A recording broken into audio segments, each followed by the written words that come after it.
Juliana is an old friend who I connected with, I think when I was on mat leave with Georgia, so 5 years ago, when she was just getting into coaching. And her and our paths have crossed in some beautiful ways over the last couple of years. So now she is a dear friend, and in many ways, like my heart-centered mentor, like as it relates to coaching and leading with your heart and like tapping into like what is true. She is sort of my North Star. She's fantastic at sort of keeping me oriented in the right way. And she is who introduced me to this book, to this concept. I don't know how many years ago. So impulsively, I asked her, I was like, please, can you just show up and talk a little bit about your experience with the book, and what you're seeing, what you're noticing. So Juliana, welcome. Thank you so much for joining us. And yeah, please, can you just share with us, like, where did you find this book? Where did you find this community? Like, tell us everything. Yeah, thank you. I'm so glad to be here. When I saw you post this book, I'm like, I have to try and make it to this book club. So and then when we got on the call and you invited me to join, I was like, I'll be there. You can see my book is very well worn. I've used it a lot. It's probably either 2 or 3 years ago that I came across the book, and then would have introduced it to you. I went to the Conscious Leaders Forum, which is an event that happens in Santa Cruz, California, twice. So that would have been like 3 and 4 years ago. And at one of the years that I was there, I actually, there was a networking sort of icebreaker that they did. And I ended up meeting the author of this book. I didn't know she was the author, but we shared the question that they asked amongst a number of them. One of them was, what do you know for sure? And so I'm partnered with the author of the book, Diana Chapman, not knowing she was. And she said, his book. And I said, what do I know for sure? That I am love and I am divinely guided. And she goes, oh, well, I know that for sure. And then we hugged it out. And then I later found out she was like, some of the speakers were her clients and that she's the author of this book. And I was like, well, isn't that nice?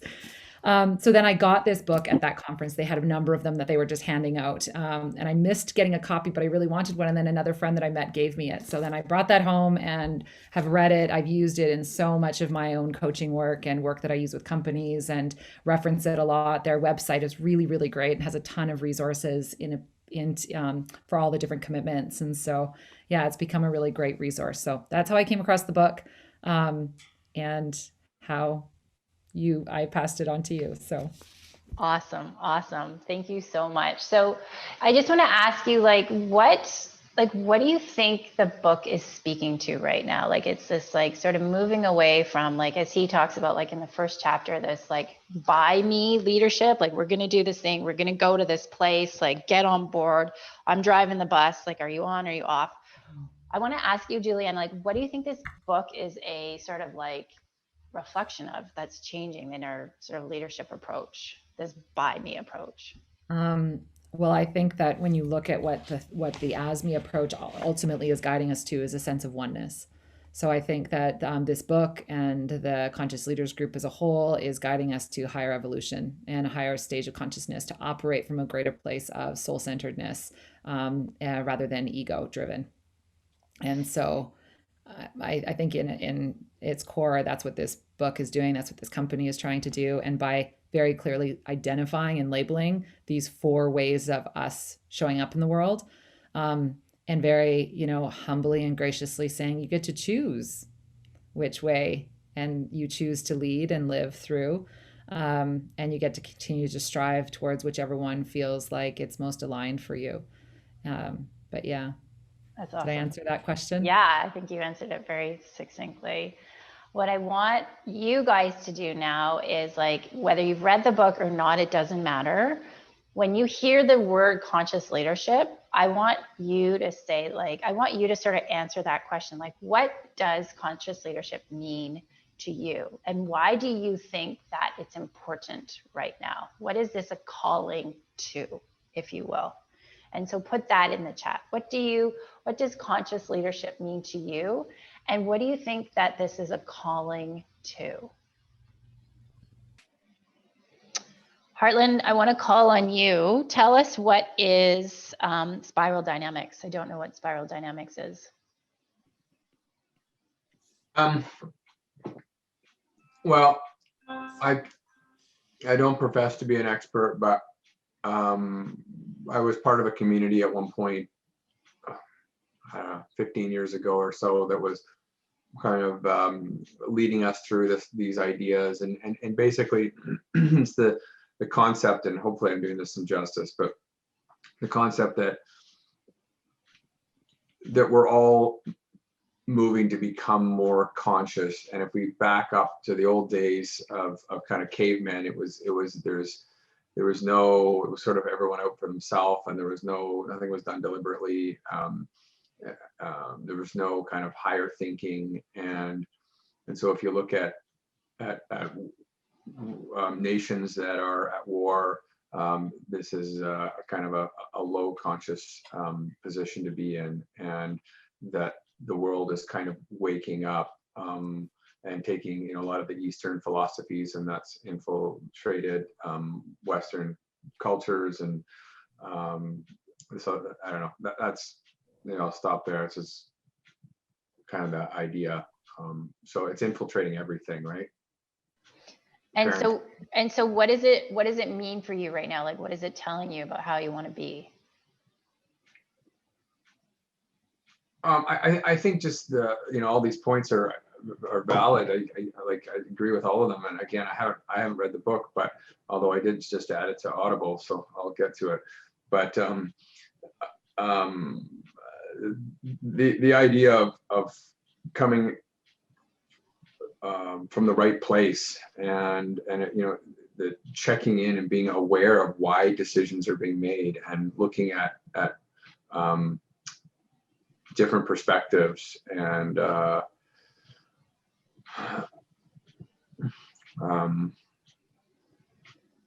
think just kind of a deliberate aspect of making decisions. And you haven't read the book, but I think Juliana is smiling. I'm smiling. I think that you're seeing it, you're getting it intuitively, that, at the heart of this is us, and sort of how we choose to respond and how we choose to show up. And that's sort of some of the themes that are coming through. And the other answers that I'm seeing is that, as Michelle says, a conscious making a decision on how I show up in that situation. So I'm just stealing her words.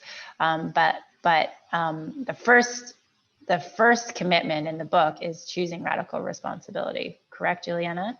It's that ability to just say, like, I'm going to take responsibility for myself and my response or my reaction. So that is like the first principle. Why do you think it starts there, Juliana? Like, why do you think conscious leadership starts with that first commitment of radical responsibility?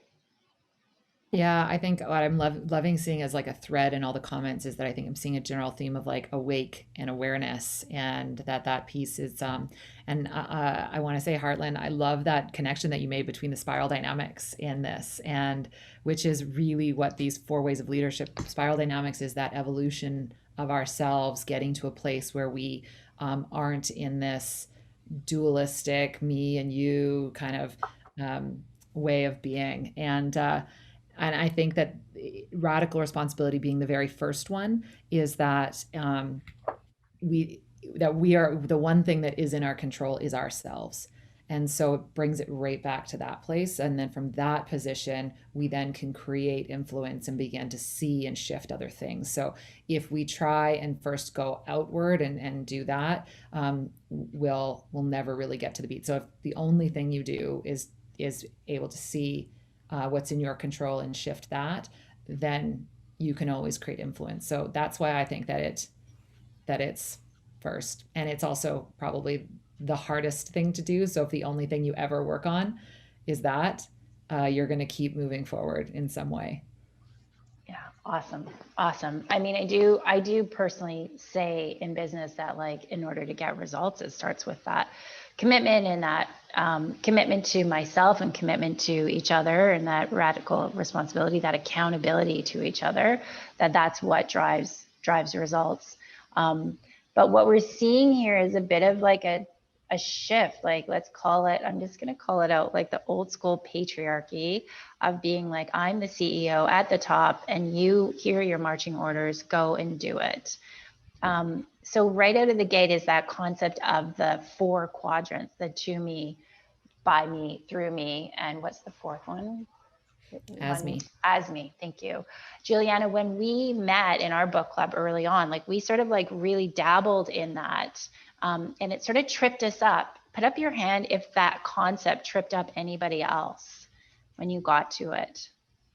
Digby, Jazz, did you get it right away? Was it clear for you right away? Yeah, Michelle, was that clear for you right away? The 4 quadrants, so the to me, yeah. Not at the beginning. I think I had to reread because I had to get my mind around it. Because I think a lot of the times we come into a lot of books with like very technical, very like remove our heart away from it. So I think that making the shift of even how I was going to read the book needed to happen. So I found myself that before each chapter, I kind of like had to make that, okay, it's not going to be my intellect, but it's going to be my heart of how I even grab the book. So I thought that was good. So because of that, I found that, you know, like you're making that shift, and I'm usually a heart person. So, but I found that I needed to just change in the way I was going to look. So yeah, it did trip me up a bit. I think you're bang on with that. Like, even when I described this book to people, I was like, to Judith, even, I was like, Judith, this isn't your everyday leadership book. It's not for everybody, you know, it's not sort of written in that way that we see leadership books written. And that, yeah, like you really do have to sort of put on a different lens when you start to read it, and it trips you up right out of the gate with those 4 quadrants. I'm curious to know from you guys what you think of that, these 4 quadrants. Like, what do you guys like? Do put up your hand if you want us to sort of review them. Jazz, like, do you want us to review them, or are you good to like comment on them right now? Would it be helpful for Juliana to sort of walk us through it again? I think it'd be helpful, especially for those who haven't read the book. Okay. Right? Okay. So Juliana, do you mind just sort of, I'm going to put you on the spot, like describing what each one of these sort of leadership styles means? Yeah, definitely. The so the 4 we mentioned them is as, so could start with to me. So this is the state of like the world and the things around me are happening to me. So I'm at the effect of whatever's happening to me. So this can be the place where we can sort of feel like we're always in reaction mode. And there can also be a lot of energy and adrenaline in this mode because it keeps you going. And like, there's always something, you know, it's like you're putting out fires, but the fires are always happening. So I gotta go at it. But there's also the tendency that what we slip into is the victim mode with the to me. So I'm less in control. The world's happening to me. And so, and then we would move into the by me. So this is where I am the creator. I now am in control. So this is very much, if we think about when we move into like goal setting, like really clear goal setting or vision boarding, and I'm in control and we can go and we can do it. And I can create anything that I desire. And so there's a lot of, we'll say like personal empowerment there, and that typical, like I can fix any problem, and you know, and I'll make it happen. So like the goal crushers, there's a large element of taking responsibility there too, because I'm the creator. And so I'll begin to take a lot more responsibility when I'm operating from the by me. When we move into through me, this is more of that idea or this concept that life is happening through me. And so when we can think a lot more bigger picture, visionary, in the sense of if there's a big innovation, if there's a problem that wants to be solved, who am I and how might I use an example in the book of like what kind of solutions or problems through healthcare might want to come and happen through me. So this is much more of an element of surrender and being open to receiving. So one of the prayers that I'll use in the morning and wake with, it actually comes from the Course in Miracles, is where will you have me go? What will you have me do? What will you have me say, and to whom? So very much being open and surrender to like, the wonder and awe of, well, what's life going to show me today, and how might I show up to it? So much more in this like co-creator. So I'm not the creator, I'm in co-creation with the things around me. And then the last one is as me. So this is where I no longer see myself separate from everything. I am one with all. And so I've got this plant in front of me here right now, and what's happening with me is happening, and I am in direct contribution and in relationship with everything around me. So this is that place of oneness, and ultimately non-duality, really seeing ourselves as a complete part of this unified ecosystem of life. And so they often say, like in the book, it's very very few leaders or companies will actually operate from that true sense of oneness and unity, but it's something that we can strive for. But so this is my question for you. I sort of primed Juliana before we got here, before today. I was like, is the idea to like evolve and to always be operating from that fourth quadrant, or is it just like we're always on this journey? What? yeah, I love that Heartland brought in spiral dynamics. So, because that is actually a really great, the teachings of spiral dynamics show that we are in a place of evolution, but we won't always in this lifetime get to the top one. A lot of the different teachings, Carolyn Mays talks about the seven mansions of your soul and stuff like that. And not everybody, you might not get to, the goal isn't that I'm going to get to the seventh mansion. Some people will always stay in this one quadrant, and that's as far as they'll go. So in the book, they definitely teach and say, you can choose and try them on. And my experience of life so far, and maybe my belief, is that as long as we're in this human body, we do have ego, and we are in, Martha Beck has a new book, so maybe we want to do that one, called The Way of Integrity. It's such a good book. And she just listened to an interview before I got on the call today, and she was saying how we have our nature comes into clash with culture, and that clash then rubs against our integrity. And so I think that our nature is oneness and is to see everything as one, but our culture doesn't necessarily operate like that. So as long as we're still in this culture and this dynamic of like being in a human body, we're going to feel and experience all of these. So I think the book really teaches us that what's most important is to locate where you are on the line. And when you know that you're there, you can then continue to wisely and consciously shift between the different parts. So, I mean, if you're asking for like sort of my perspective, my belief is that we do continue to strive towards oneness and the as me, but we will find ourselves operating in, as in a victim space, more as to me, and feeling ourselves in those moments. We will feel ourselves being like, I'm in creator mode, other times where I'm in co-creator mode, in like by me and through me. So I think that we'll move through the quadrants. We might find ourselves, like, I'd be curious to hear it from the group. What quadrant do you find yourself in most of the time? And which one do you find yourself, better or for worse, which one do you feel most comfortable in? Like, if you could live in this quadrant most of the time, that's where you would want to be. And which one do you actually find yourself in? And are they different? Are they the same? I don't know.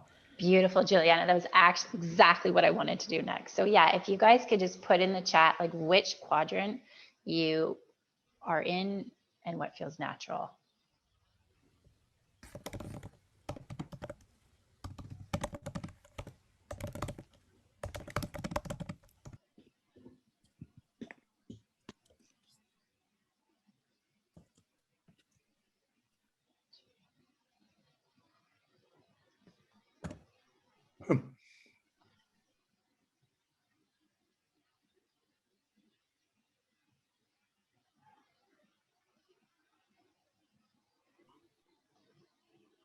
Judith, I want to call on you if you don't mind, even though you haven't read the book, because it can be really easy for someone to be like, oh, that's not me. That's not me. I'm not that person. Like when you throw victim, because like people who know you would be like, she's not a victim. Like she doesn't act as victim, but like your ears, something percolated for you when Juliana was talking. So what popped for you as like to me?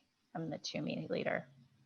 Well, I'm just embarking on this sort of awareness of business leadership and consciousness sort of path.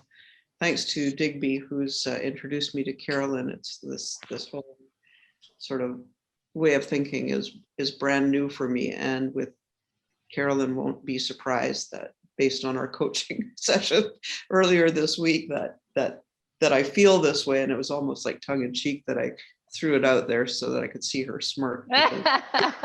Exactly what we've been talking about. I guess it's true, Carol. If I was to actually not be so glib about this, I would say that there are, I do reside in the other three quadrants. Sometimes I think striking the balance between those four quadrants is right now I'm paying attention to it. I mean, at first I wasn't even aware of it. Now I'm paying attention to it and thinking, examining sort of where I am in my head at any given point in time. So I feel like a newbie in the whole thing. And yes, I probably overstate the case that it's the to me, but I have I have work to do there. I mean, that's, I guess, what I'd say about that. Great. Well, thank you for being so honest. And, we don't mean to be glib, and there's for sure, like, you move through the other quadrants, but there was definitely a theme there about just like the way, Juliana, you described it. You said something along the lines of like chaos, or I think I can't remember what words you used, but sorry, I put you on mute here. I think that what I shared too is what could keep us there is there's a lot of energy and adrenaline. Oh, energy. That grabbed me, Judith. There's a lot of energy and adrenaline that happens. Like when you're putting out fires and that's happening, like it creates life and energy in us. And so, it's a place that we can be, but at some point it's like, we feel like we're not creating the fires, someone else is, and then I just have to be the one that keeps, and it might not be fair to make it out of fire because that sounded like a bad thing, but we're not creating the events. We're just having to react and respond to them all the time. And you're saving it, you're fixing it, you're a savior. Yes. Yeah. So that's very much in savior mode, and that can feel really fulfilling. Yeah. Yeah. That's great. That's great. I'm curious to hear from someone. I want to hear from someone who, not Juliana, who thinks that they might understand the through me part. They're like, that speaks to me. Like that actually, like I can get that. I get that. So is there anyone that sort of feels like they lean more, like a little bit more towards the through me? I'm trying really hard not to go into to me there and feel like the victim when Carolyn says I'm not allowed to. Well, I will give you a chance to chat. I'm just kidding. No, I know. Like, Tim, I'm curious about you. I mean, having taught meditation for so many years and having such a grounded mindfulness practice, I'm just assuming here that this through me, you're like, I get that. That speaks to me. Can you tell us about that? That's the one that really resonates. And I definitely have a really deep experience of that. And to me, that's kind of like letting go of, I guess control would be one way of looking at it, letting go of a need to manipulate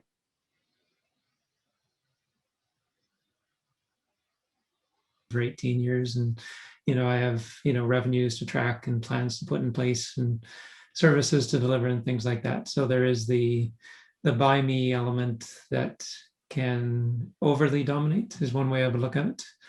But I find there's the more productive state is the through me, where I kind of get myself out of the way and wake up to what is all around me, all the opportunities and things like that. And I think it's especially useful to go there when I'm in the to me, because that's when I'm in that sort of, it seems like a polarity, the to me and the through me. The to me is like, I'm not seeing anything that's, right in front of me. Like I might be saying, oh, why didn't I get more clients this week or something like that? And whereas there's actually opportunities all around me, but the victimness of the to me doesn't allow me to see everything that's there. But if I let go of things needing to go a certain way, and kind of get past that, or what's the second one again, is by me, then that's where the real magic opens up. So let me ask both you and Juliana that question, because there's a bit of a skepticism in my mind around this, like, as me. It's just um, when I was doing my MBA, there's also another term called Teal Organizations, and it's this idea that organizations are flat and organic, but to me, it really goes against the education and sort of like the modeling that I've had about, like, well, if you're not growing, if you're not tracking these things, you're not growing. If you don't have control of these things, then chaos is going to erupt, or you're not ever going to evolve. Like, that's just the thing that happens in my mind. I'm like, we aren't going to get results. Like, this is a nice idea, but like, it's not practical. Have either of you seen organizations who have been able to adopt more of a through me perspective? How does this really work in business is what I want to know. What you guys have seen, any experience? I can chime in on that one. I think there's the sort of visionary side of the business that is that 5-year-old that's, nothing is out of the question, everything is easy, even that really needs to be in a business. And then there's also the by me, that is the project plans and the budgeting and so forth. So reading through the book, I don't even know if I'd want to be in only one of these, because I think each of them has its own gifts. I think even to me probably has some gifts that allows. In yoga, there's one of the sutras that says, recognize that the other person is you. So if I'm having a reaction to someone, there's a lot that I can learn about myself through that reaction. But if I don't allow myself to have that reaction or try to avoid that sort of victimhood, I'm actually missing out on a lot of the richness of the teachings of life. So I think the same goes to business, and in some ways you could say how each of those 4 quadrants is useful and even essential as part of a business. Okay. Juliana, what can you add? I think that I love that. Really wanted to hear Tim share. So thank you. Yeah. I think that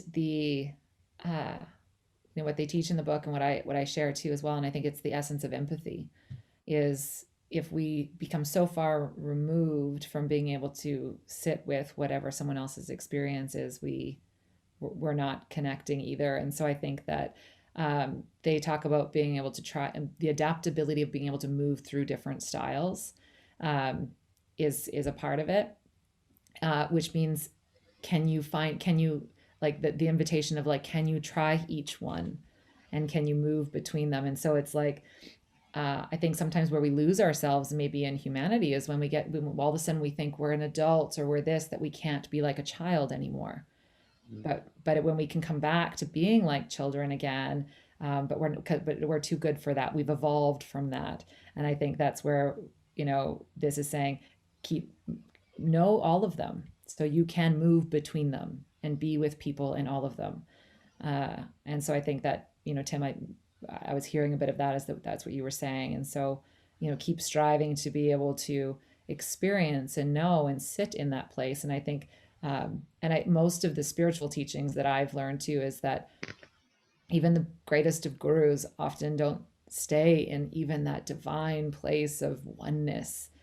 They're there and then they come out of it, and then, like, you kind of feel yourself moving through it. So I think that, but can we get there? And I I am a meditation teacher as well, and being able to, when you sit in meditation, the experience that you have there is going to be different than when you're sitting in another place, and there's like a lot, and so it will ask for different parts of you.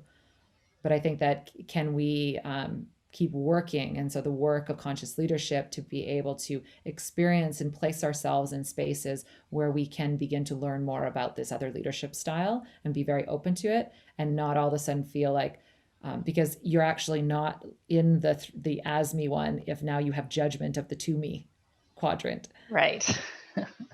So it's like, oh, I'm an as me now, so all the to me people, sorry for you. It's like, no, that's not, then you're actually not in the as me quadrant. And so because if you're in the Ask Me quadrant, you are the To Me quadrant as well. Like it's just a circle. It's a circle. I'm curious to hear from Jasmine. I want to put you on the spot. Like where's your brain gone? What have you noticed about like where you are? What are you thinking about this as a concept for business? Like give us what's happening in Jasmine's brain right now. I think I totally relate to what you guys are saying in terms of moving between them. You know, working for like a tech startup, there's just a lot going on all the time. And I find myself moving through, I haven't hit as me, I'm not that enlightened, I have to say. But you know, there are times where I'm just reacting to stuff that's happening, especially when dealing with like customer issues that, you know, you do have to deal with fires. But at the same time, I totally get, you know, the buy me, the planning, the tracking, all that stuff has to happen. But then there's a side of me too, when, you know, working on product design, that it's happening through me. So it is like, for me, I think it is definitely situational, you know, depending on what's going on at the time. Like, I think I have to adapt to what's needed at the time. And I think I try to do a good job of it overall, I guess. Yeah.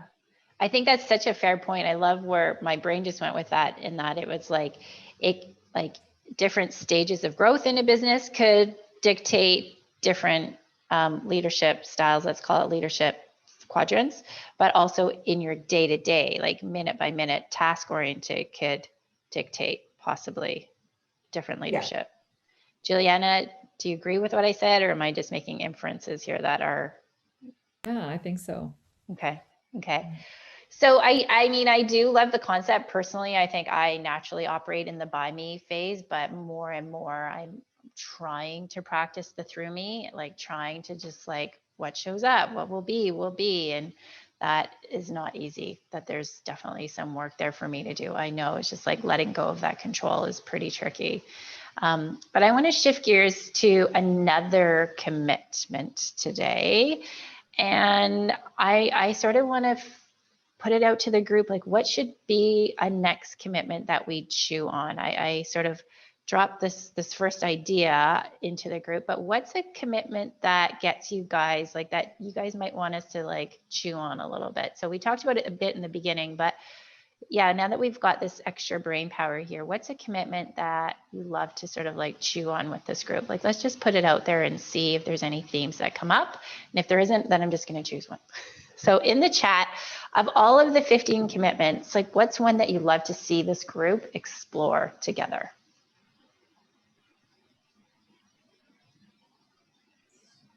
I'm just going to have a bite of my soup. Oh, we're talking about chewing.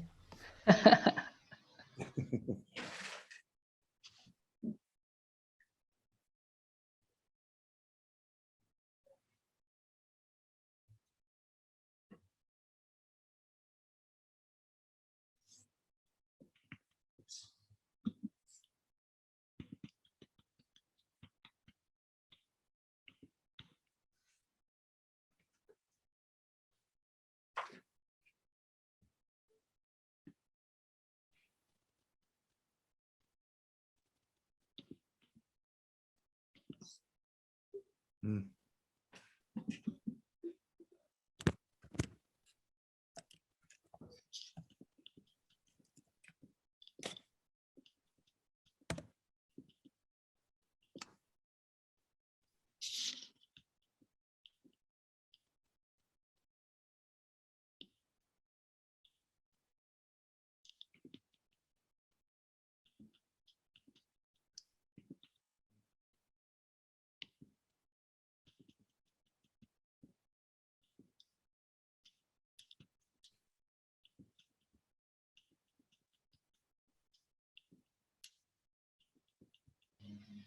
Has everybody weighed in?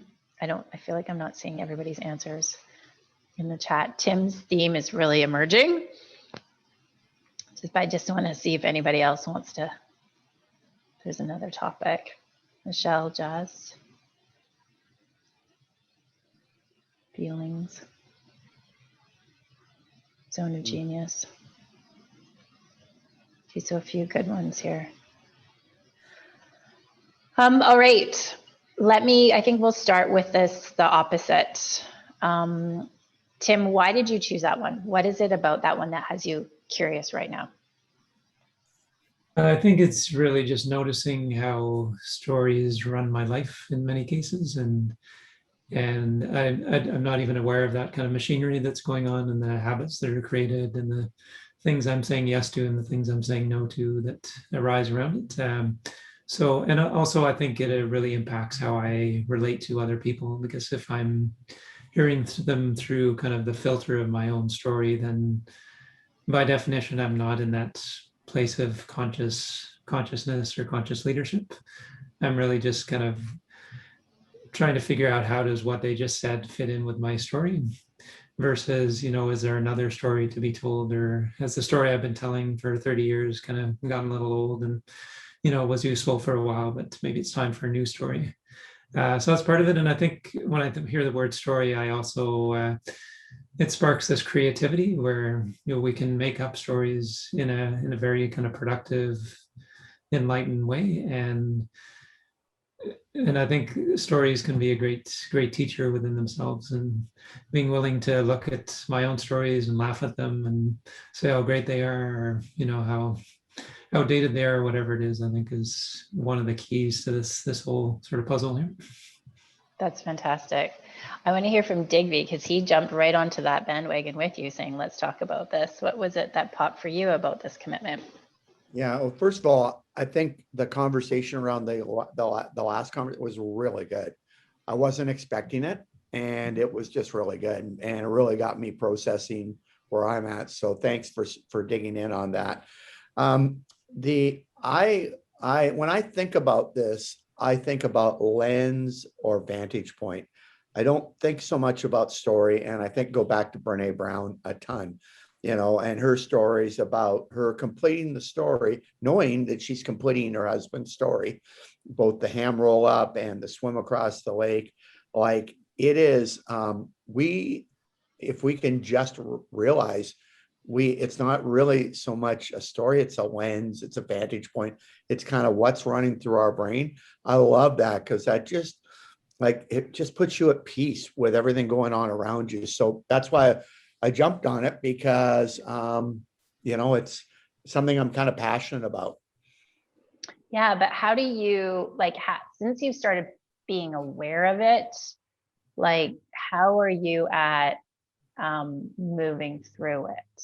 So how good of a job would you say you're doing at recognizing that you might have been triggered and that you're creating a story and moving through it? Well, you know me, I'll be a 9 out of 10, because that's just the way I am. I don't know what that means to anything, but I was thinking about, I'll give you an example of where I think I did really well, and I won't know all the time when I didn't do so well, but when you're kind of like it, you feel like you got it. So we're sitting around the kitchen table with my in-laws, who are 90, 95 and live with us, and my mother-in-law, who I've lived with for the last 16 years and been a big part of my life for 45 years. She said she was so fussed about her TV not working. And she said, we're just going to have to move out. And which is inconceivable that it could happen. Apart from and so Cass' brother, who was there, got so indignant, that is so bad. That's so unappreciable what Dig and Kath do for you. And he just started to rail on her. And I was immediately I went to, it didn't matter. She was really talking, the words out of her mouth weren't really the story. The story is, we really love, that's what Grandpa and I do. We sit around, but I just felt like I really got that. I actually completely managed to diffuse what was becoming an uncomfortable situation of son yelling at his mother for our benefit, which I'm saying, I'm just fine. Everything's okay. And so I thought that's an example of really stopping and knowing that there's another lens, and maybe I got it right, maybe I didn't, but I was sure trying to appreciate that there was another vantage point or another lens. So that's an example. And I believe I'm getting stronger all the time, more aware. It's a process. I meant there's lots of times where I'm sure I'm at me, but yeah. Anyway, But you like the idea of reframing the story. I really like Brene Brown's concept of don't finish other people's story, because Right. you don't know. And when she gives the example of finishing her husband's story, which she presumably should know better than anybody, and how wrong she was in those two examples that I just used, I think that's really compelling. That's like one of my things now when we're talking about what's going on, say Wendy and I'm just like right back at it. Like, we don't really know, like because we're starting to complete somebody else's story.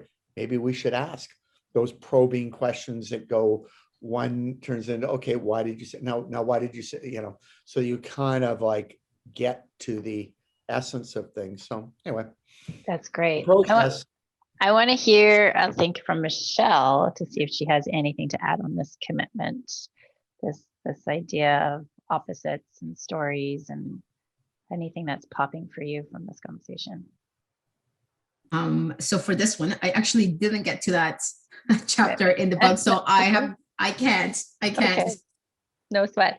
So then Juliana, like wrap this up, like round off this commitment for us. Like what's really most meaningful? I thought maybe it would be helpful because there were some people that didn't read it. And Michelle, Yeah.